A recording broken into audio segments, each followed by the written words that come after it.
Well, hello. My name is Doc Bell, and I'm a retired family doctor and practiced for about 40 odd years in a small community in Central East Ontario. And I'm pleased to present the first of a series of short presentations on the risks around cannabis use by youth. And you're probably going to ask yourself, what the heck am I doing putting this on some social media like YouTube? And why would I be so concerned about this? And I'd like to share this with you if I possibly may.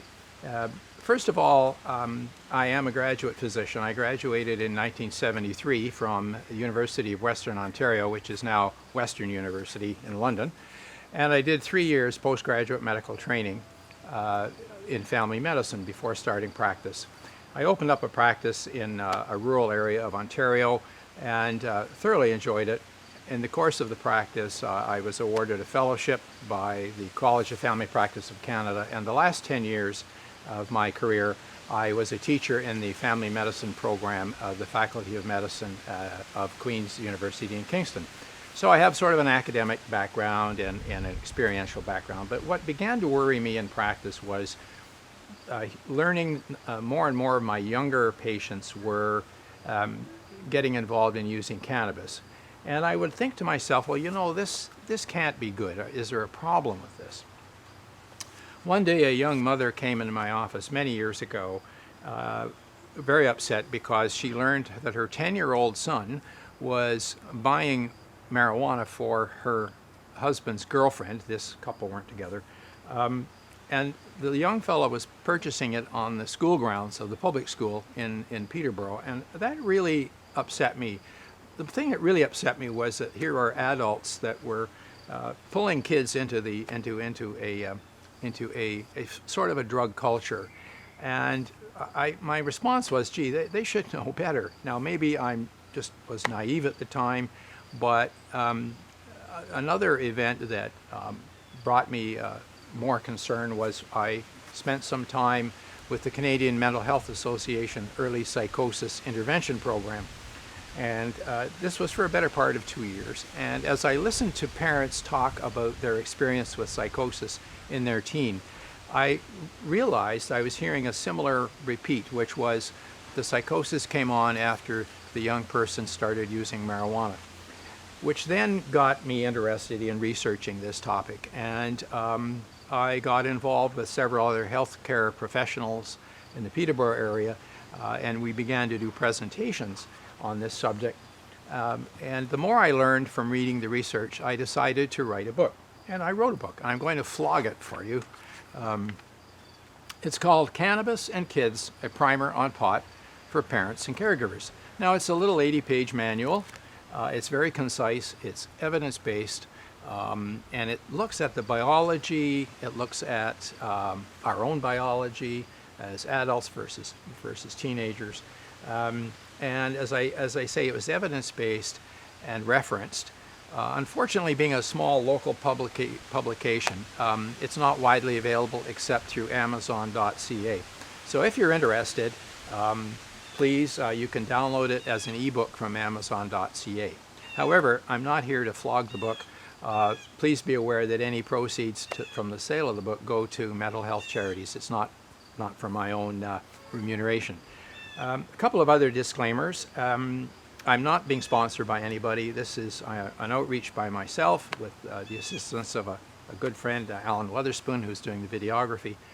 And I'm going to talk about mainly topics that are covered in this little manual.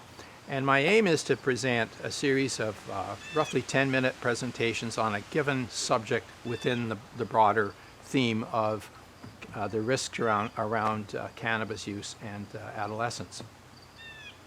So what you can do is hope you can, at the end of this introduction, you can turn the TV off and then come back in and you'll hear an introduction about the biology of cannabis and that sort of thing.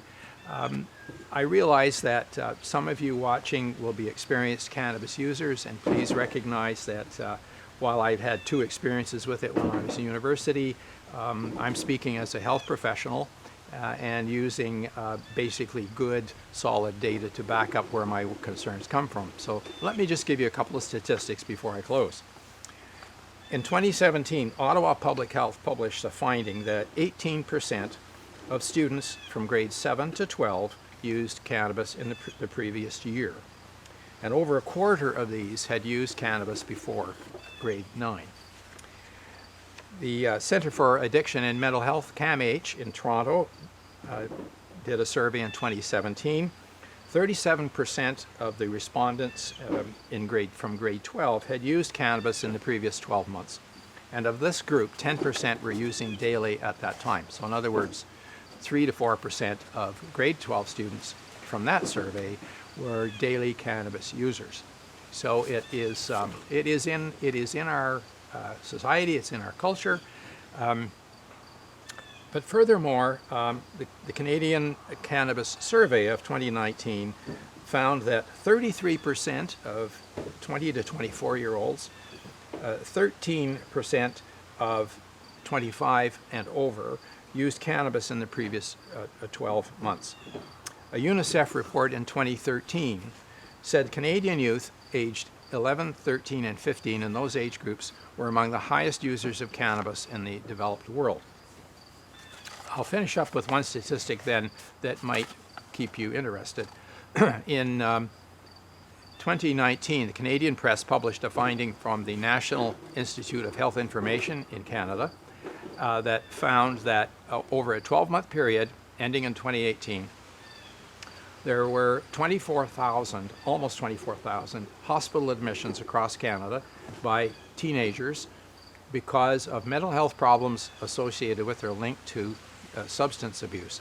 And of this group, 40% were using cannabis, and that was behind the admission.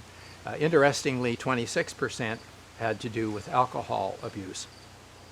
So two important points there.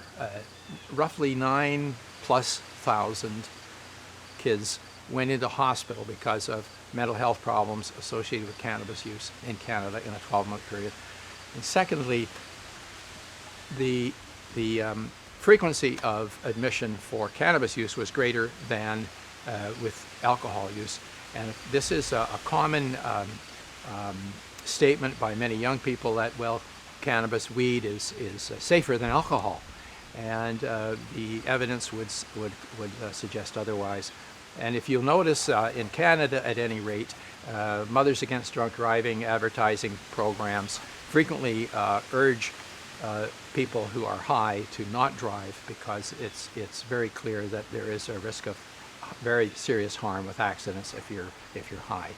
So I'm going to finish on this introduction at this point, and I'm going to provide a short segment on the biology of cannabis. It's a fascinating topic. I find it's a fascinating compound, and I'd like to talk to you about that for about 10 minutes, if you don't mind.